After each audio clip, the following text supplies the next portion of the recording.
Hello and welcome to this special Christmas episode from that other retro guy. And I'm going to be going through my top 10 Christmas movies with a few honourable mentions, sorry, shall I say, as well.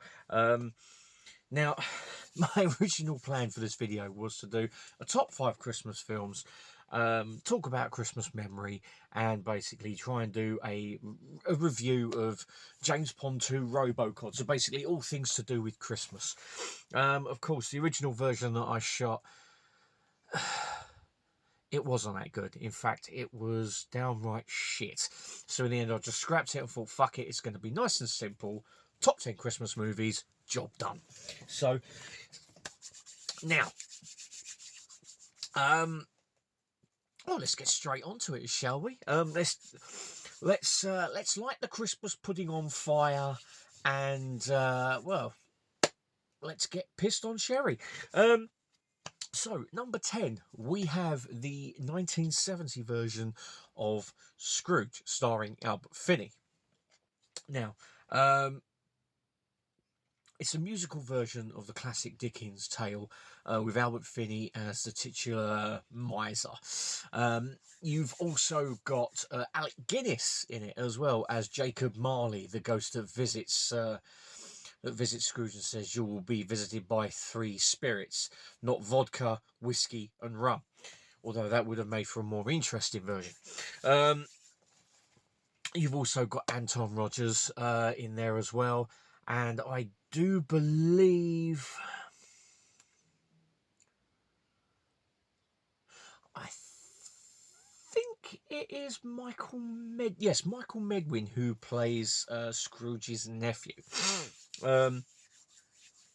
I first came across this. I mean, I've some of the people that I've worked with literally mention it, and they say it was a really, really good version. So, you know what? Last year I bit the bullet. I watched it, and I absolutely adored it. I liked it so much. I watched it again this year.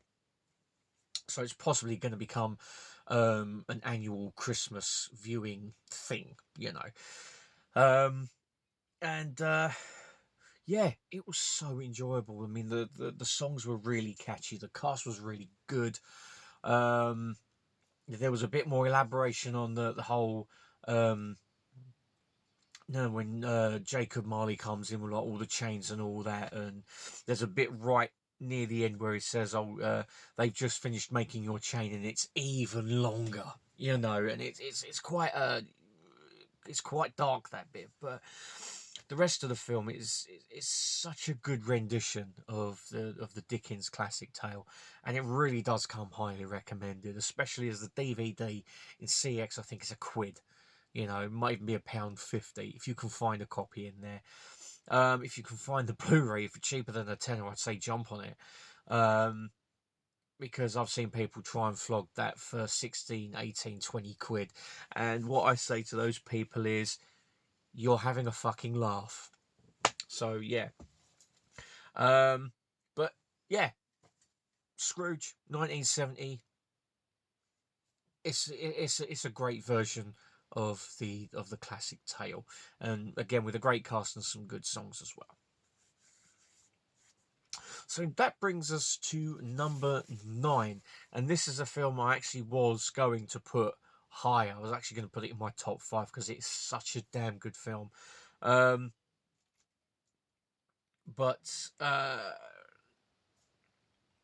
you know, this is the thing with doing a top 10. You know, it's you're having to, as soon as you think of one great film to put in there, you think of another, and then another, and then another, and then another, you know, until it becomes almost like a top 50 or a top 60, you know, and you're like, nope, I've got to whittle it down to 10 and just 10 only. So it is a difficult decision, and you know what?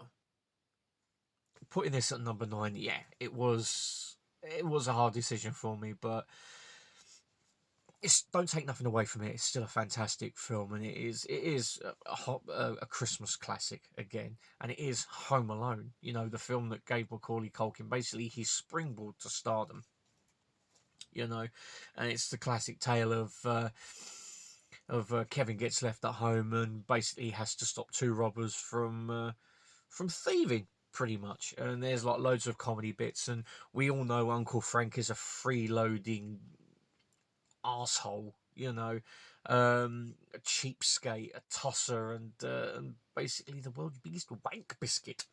Um, and Buzz is basically, he needs a kick to the chops. He really does. I hate the character of Buzz.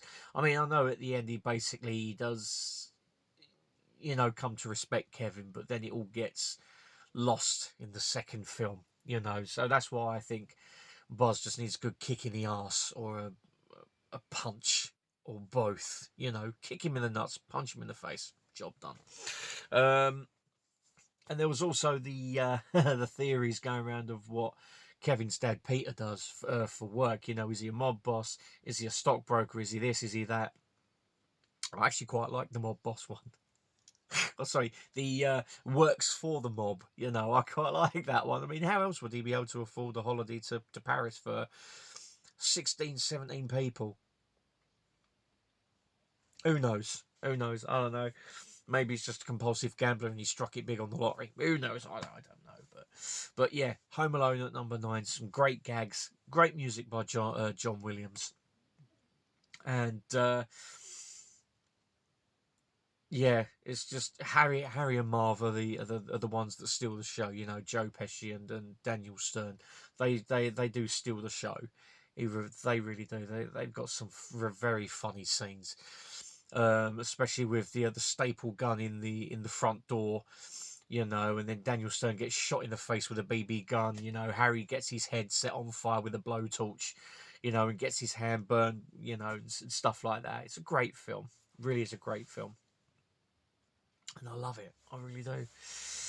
Now, number 8, and I know it's going to be another version of A Christmas Carol, but this one has George C. Scott as Scrooge and David Warner as his nephew. And it also has the late Frank Finlay as the ghost of Jacob Marley. And again, it is A Christmas Carol from 1984. Again, it's a great version. It's another great version of the story, you know. And this one's even got Edward Woodward as the Ghost of Christmas Present, whereas in the 1971, it was Kenneth Moore, and he actually sung in it as well, which I forgot to mention. He was really good in it as like singing in that. But no, it's Edward Woodward this time, and it's again, it's such a great version of the film again. You know, I don't think I've seen a bad version of the film yet. I think I just think the whole cast do a really great job again. And I can't wait to watch it once more, you know. It's a great version of the story, as I say. Again, one that if you can find it on DVD or something, I suggest picking it up. You know, definitely worth a look. Now, I'm going to go on to my first honourable mention, and it is the follow-up to Home Alone 2. Why wasn't this put in my top 10? Well, while it is a great follow-up, it is pretty much another version of the first film, but basically just ramped up. You know, different setting, this different city, you know, and stuff like that. And yeah, it is a great film. I mean, Tim Curry, for me, whenever he's on screen, he just he makes the film as the maitre d', you know. Especially when Kevin does that prank again with with the video cassette of Angels with Even Filthier Souls, you know. And he plays a bit about where he's been smooching with everyone, including Cliff, you know. And there's a security guard with the name Cliff, you know. He goes, "It's a lie," you know, that kind of thing. It's hilarious. But I think the thing that irks me the most about this, and this I think is probably why it's not in my top 10, is that Buzz is a bastard again in it, but this time he's just very mean with it as well. You know, when Kevin's doing his solo and he's got the candles and he's sticking them behind his ear, you know, really making a fool out of him. You know, so much that basically he gets in trouble when he punches him, you know. And the thing is, I'd do exactly the same thing if someone was humiliating me in front of the whole school, especially when they're all singing, you know, and literally everyone's parents, you know. And then as soon as he gives that fake apology, you know, and they believe him, it's like, yeah, I can see it's needed to carry the story along, but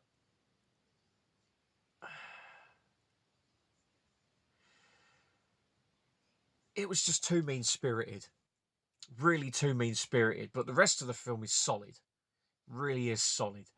Um, Again, Buzz just needs a throat punch, pretty much, you know. But I do like the fact that Kevin actually addresses that Uncle Frank is a cheapskate, which I think is hilarious. You know, oh, I don't mean to spoil your fun, Mr. Cheapskate, and it's just great that that line's thrown in there. And the wonderful Brenda Fricker is the pigeon lady in Central Park, you know, which is great because she's a great actress, you know. So it's great that they gave her a role in it, you know.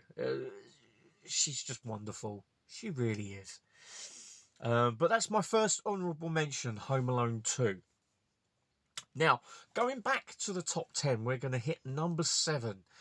And it is a film that I first watched 2021, I do believe. Yes, it was. And we've actually got, me and Jen have actually got the Laserdisc for it. And I thought, well, you know what? Sod it. I haven't seen it yet, so we'll give it a watch. And by the end, I was crying. I was crying because it was a beautiful ending, you know, and it's a Wonderful Life, starring James Stewart and Donna Reed.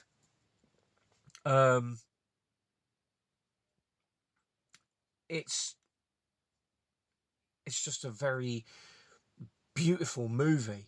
I mean, all the bad things that happen to James Stewart's character. First of all, he's on the up as soon as, like, because he's in high school or college and he meets Donna Reed's character and that, and you think, oh, okay, he's going to be on the up, and so terrible's going to happen, like she passes away or something, you know, and that's what makes him feel really sad and that. But then when you see all the things that happen to him, like he's inherited his father's business and it's losing money and all that, and like the bank wants to take it over and all that, and they don't want to keep him on. They just want to screw people over all the time. You know, it's quite harsh, but it is something that's needed to drive the story along.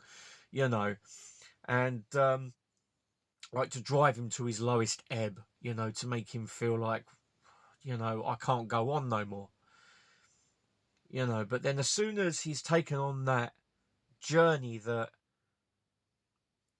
things would have been worse if he wasn't there, it's quite profound. You know, I mean, there's many people around the world who have probably said, oh, you know, probably be better off if I wasn't here. But it makes you realise that the lives that you touch when you meet people, you know, the profound effects that you have on people, you know, it makes their lives richer.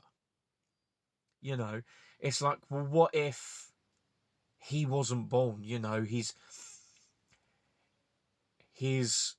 brother would have died in the icy lake, you know, and he wouldn't have stopped the pharmacist he was working for giving out the wrong prescription and basically killing someone, you know, all that kind of stuff. So it's basically, he has a detrimental effect on everyone. He basically saves people, but he doesn't realize it, you know. Well, he does in some capacity, but because of all the bad things that's going on, he kind of forgets it, and then all this kind of stuff happens, and that brings him down really, really low, you know, and it's just such a profound film, you know, and it's worthy of its 8.6 on IMDb, though I would rank it higher.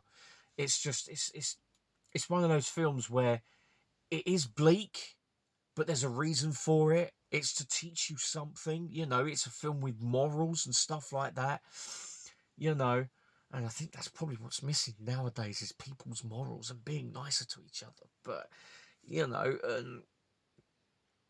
but that's what this film does, is that it says, well, you know,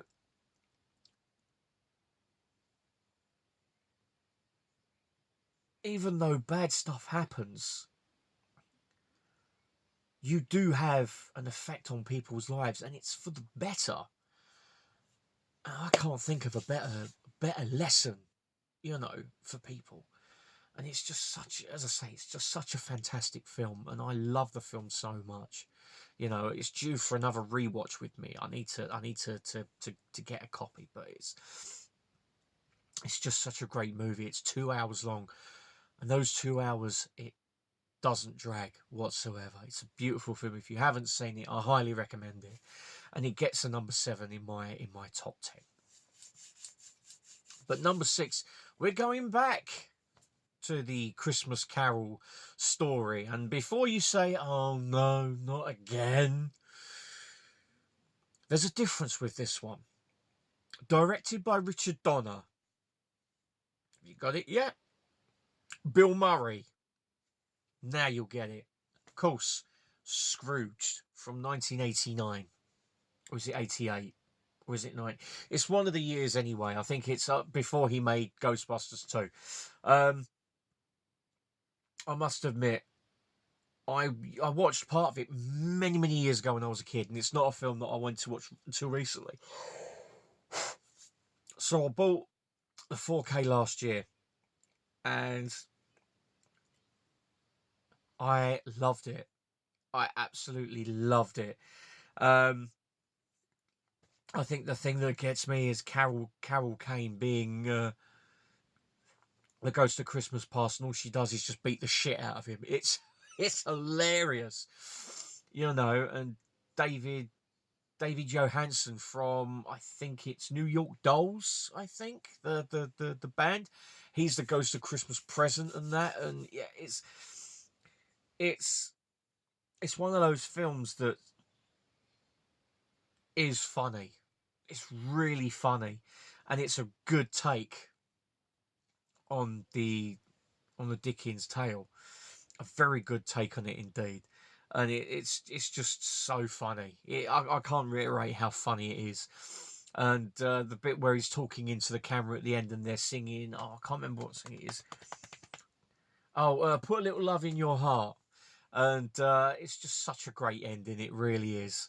As I say, it's a nice variation on the story. And if you haven't watched it again, I highly suggest watching it. I really do.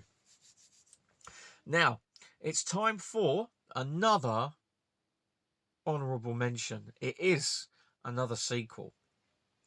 And this sequel it has gotten a lot of stick in the past, but I really enjoy it.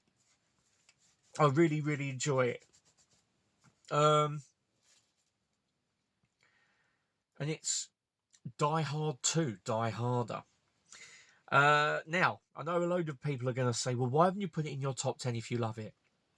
2 reasons. One, I didn't want to put sequels in my top 10 because for me, it's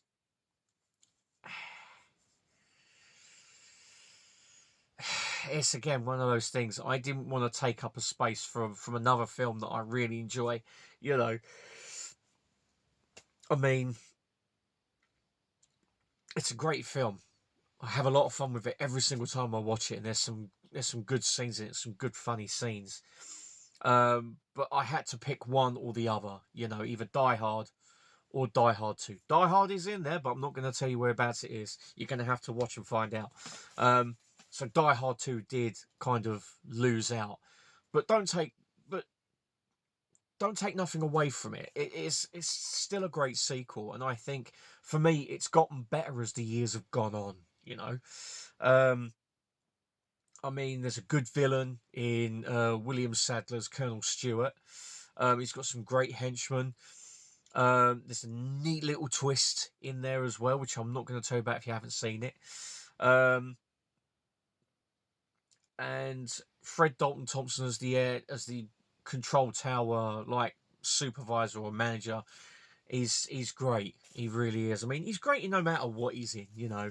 And then you've got Dennis Franz as Chief Lorenzo, the arsehole who slowly comes onto McClane's side.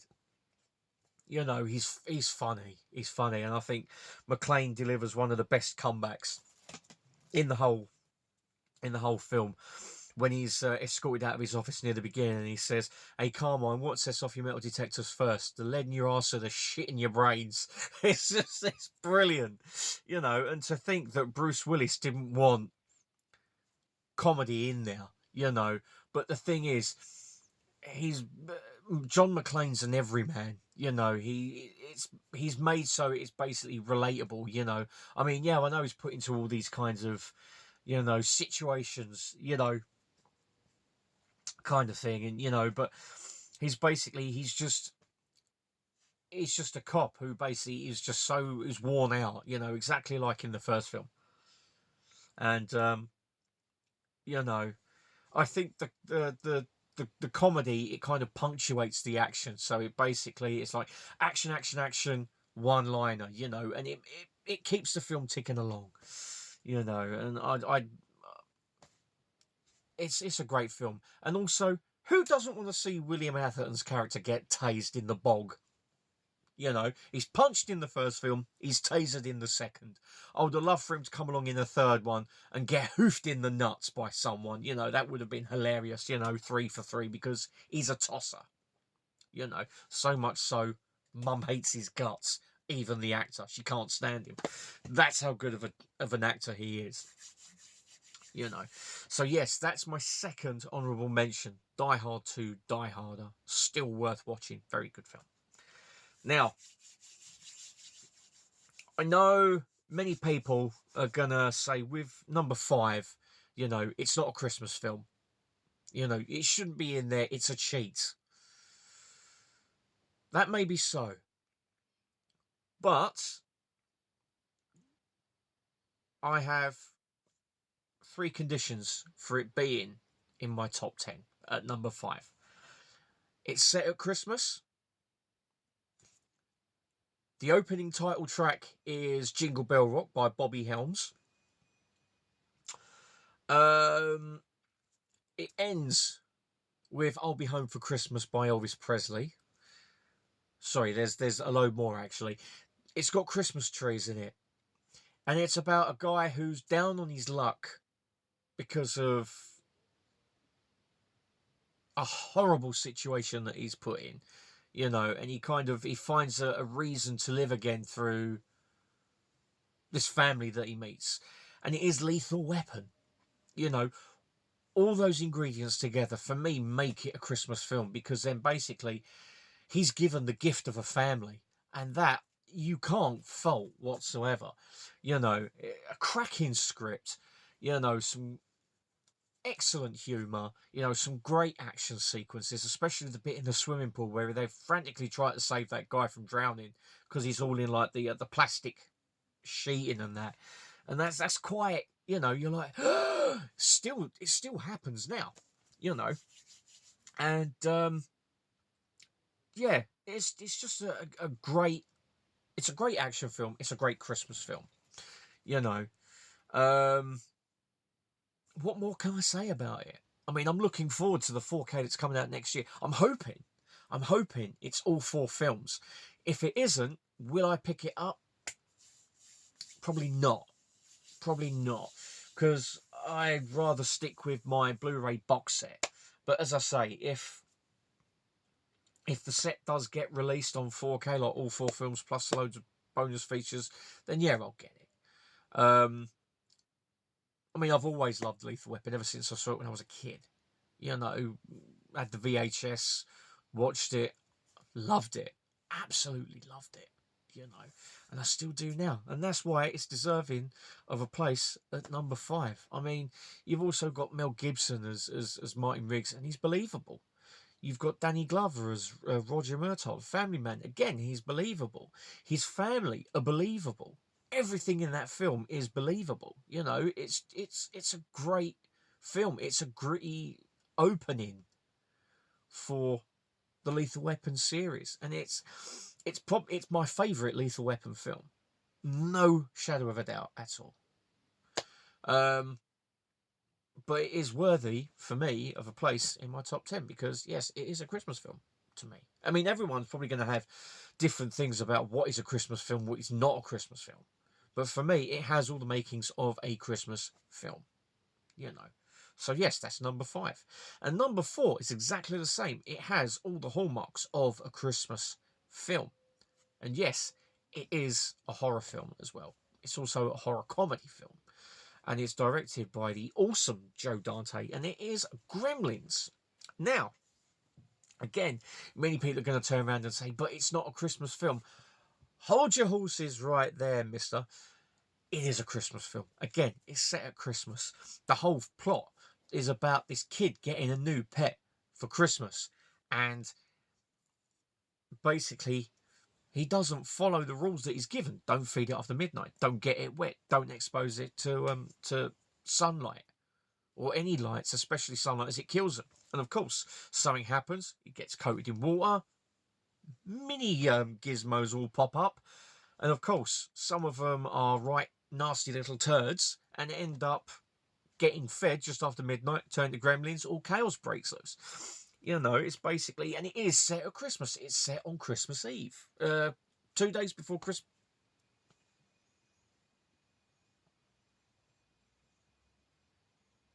I think it's a few days before Christmas Eve. So, yeah. There's all tree, everything's about Christmas, you know. So for me, again, it is another Christmas movie, and why not? You know,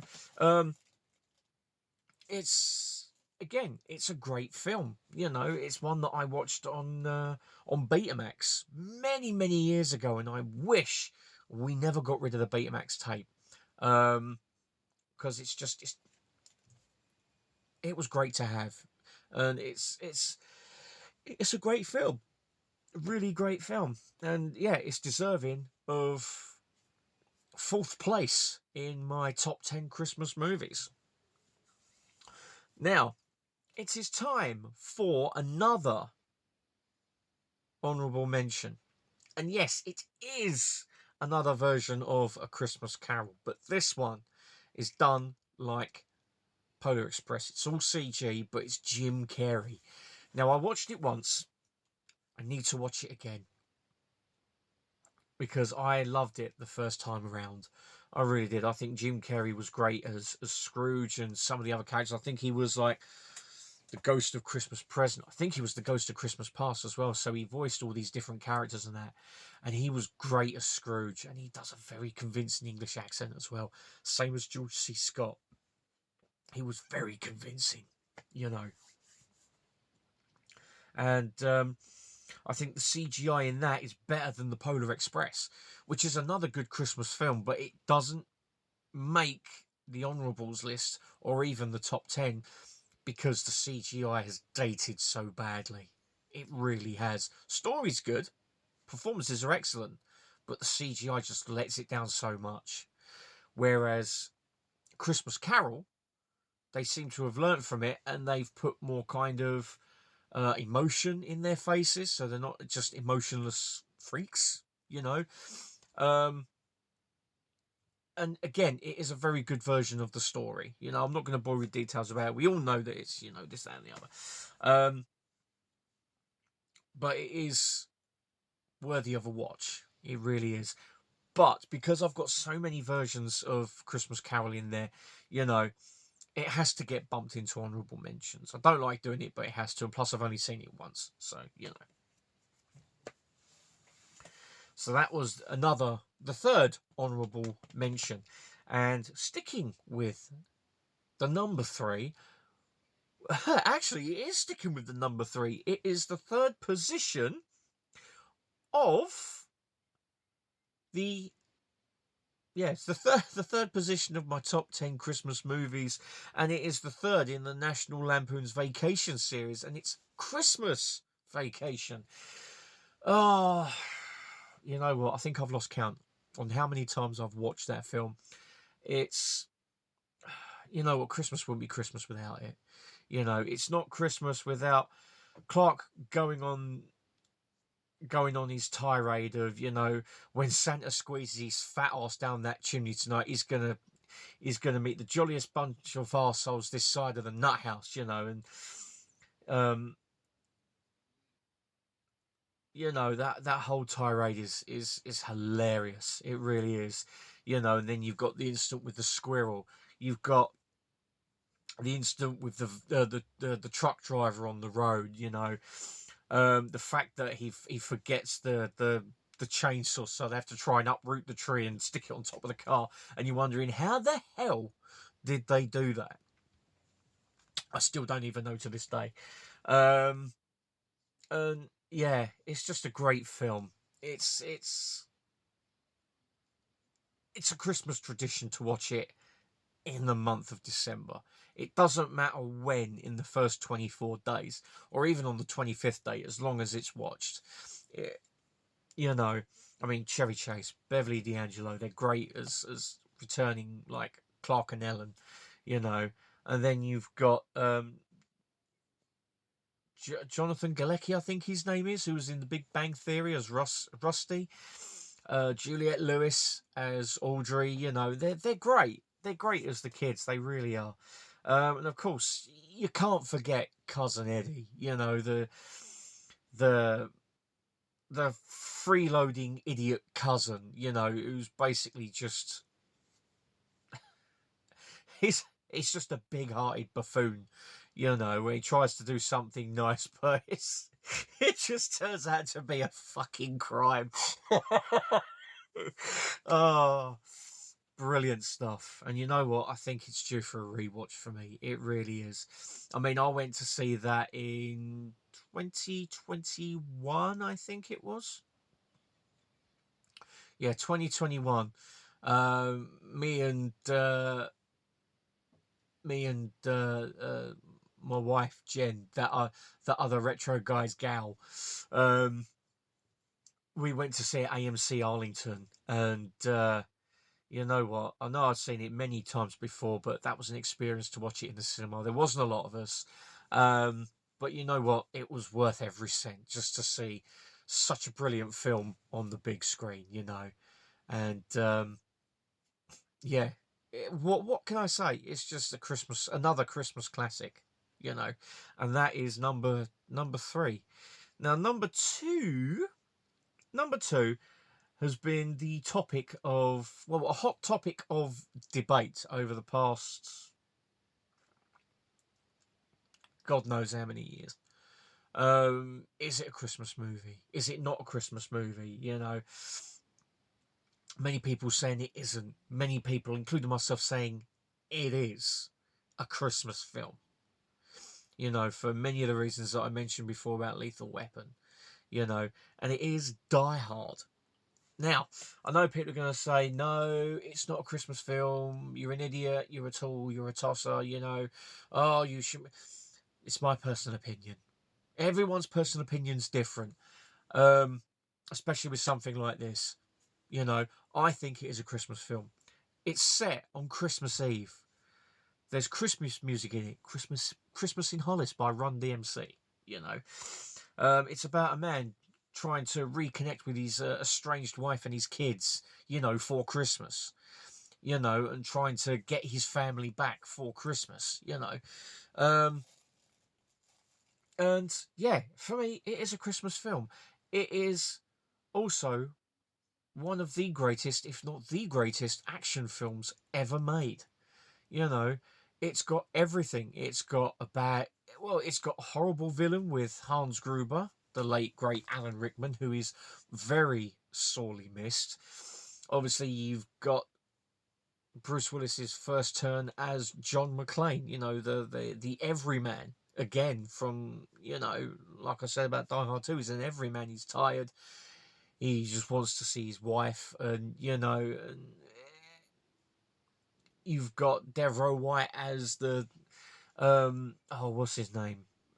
Argyle, the limo driver, you know, and he basically gets to have a little bit of action of his own, you know, when he socks one of the bad guys in the face, and he's quite happy about it, you know. And who can forget Al Powell? You know, I forget his name. Reginald Vell Johnson, sorry, yes, Reginald Vell Johnson. Who can forget him as Al Powell? You know, the guy who basically keeps McClane sane throughout the whole film, you know, and keeps him going, you know, saying, you can do this, you know, and stuff like that. And, you know, where we think you're doing a bang up job, you know, and stuff like that, giving him loads and loads of encouragement, you know.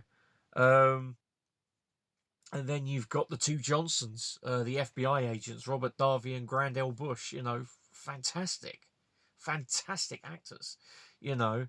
And I can never remember the guy's name who plays the captain, but he was in the Breakfast Club. He played the principal. You'll know who I mean. He's also in one of the Ewok movies. I think it's Caravan of Courage. I think it's Caravan of Courage. Um, yeah, he's in it as well as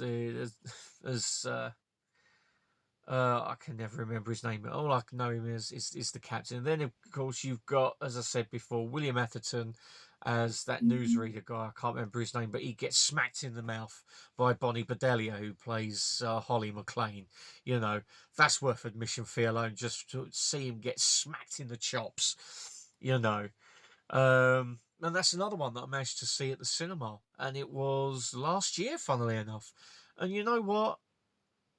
It was worth it just to see it on the big screen. It was fantastic, and the amount of people that were watching it, it was nearly a full house. It was just so great to see. I was just looking along at everyone and going, yeah, this is what it's all about. This is what it's all about. Everyone knows that Die Hard is just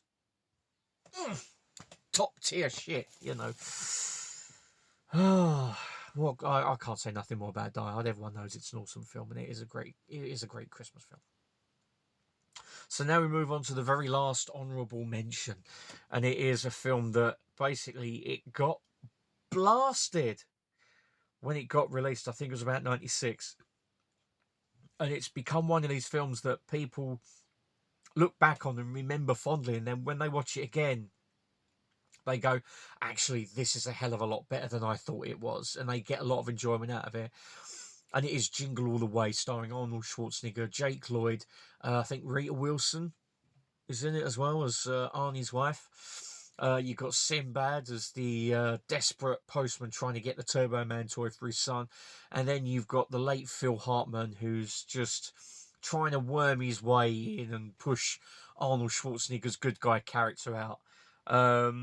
Who's slimy in it. And, you know, you just want to slap him in the face, you know. It is a funny film. It's a great film. It's a great Christmas comedy, you know. And then you've also got a cameo by by James Belushi, you know, as the guy who tries to sell him a Turbo Man doll that's basically it's a knockoff. And then you've got all these guys dressed up as Santas, and he's there. And then you've got the rest of the Big Show, and he comes out with his brace and he goes, "I'm gonna deck your halls, bub," you know. And just this whole like kind of just chaos just ensues, and it's just such a great film. It really is. I haven't seen it for a while, and I think it is due for a rewatch as well. You know, but I'm glad it's finally getting the recognition that it's so badly deserved back in the day. You know, Arnold Schwarzenegger for me can do comedy, and he's just great in it as the dad who will do anything to get his son what he really wants. You know, and Jake Lloyd, he was great as his boy. You know, I mean, I liked him in Phantom Menace. For me, he was miscast. You know, it should have been an older kid. You know, um, but his acting wasn't bad in it. It was just bad direction. You know, he did what he could. I mean, it's sad that obviously he didn't get many more roles after that. You know, and that's because of the toxic fan base. You know, but I think he did a great job in Jingle All the Way. I really enjoyed his character, you know, and it's an Arnie film. I love Arnie, so of course I'm probably going to be a little bit biased, but it's just a great heartwarming at the end Christmas film, you know, and there are some really funny gags.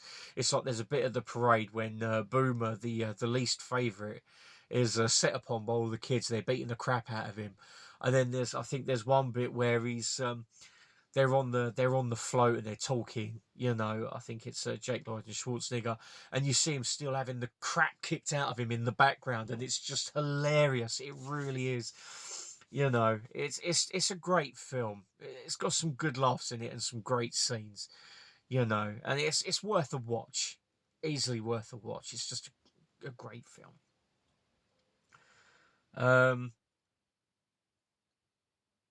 Why wasn't it put in my top 10?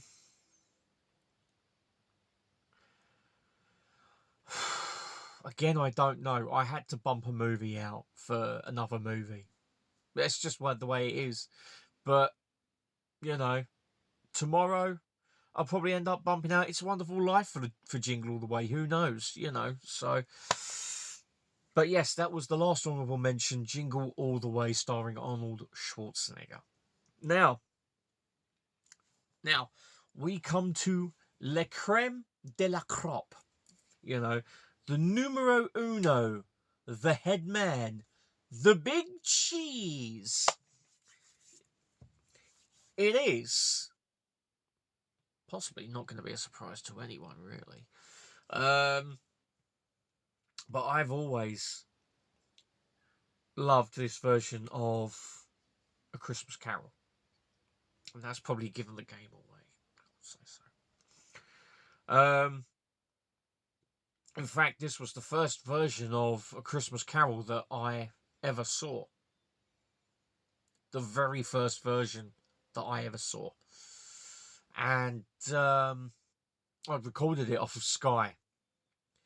And I loved it. I loved the fact that there was, like, the comedy was worked in really well, that the music again was worked in very, very well. You know, it was very well written, very well directed. And the fact that they got Michael Caine in it as well, where he's playing it completely straight against all the Muppets. You know, of course, the Muppet Christmas Carol. You know, it was sheer genius. Really was sheer genius. And who doesn't love Michael Caine? Michael Caine played a brilliant Scrooge. He really did. He absolutely nailed it. And as I say, having the Muppets in there as well, where he's treating them like real people. You know, he's not going, oh, it's the Muppets and all this, that, and the other.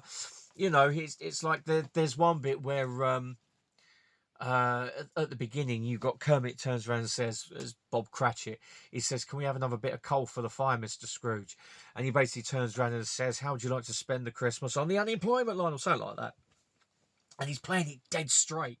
You know, for me, that's the mark of a fantastic actor. I mean, I've always loved Michael Caine, even in the bad films where he gives it his A game.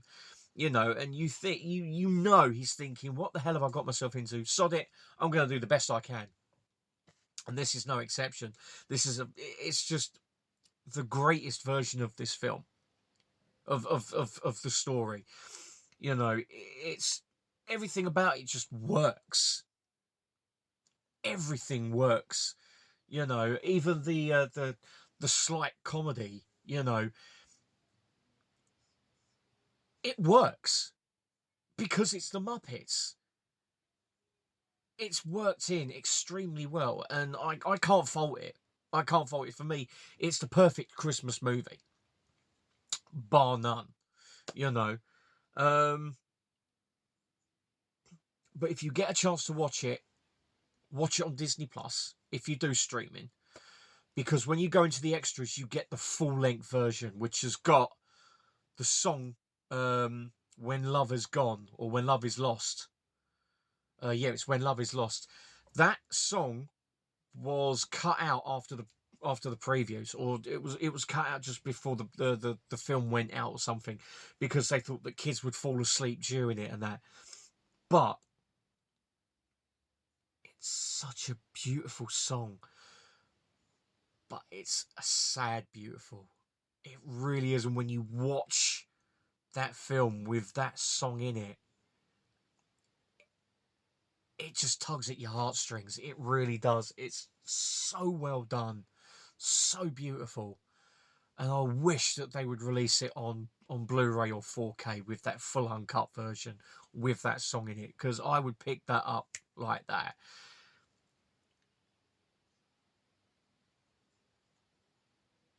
As I say, it's perfect.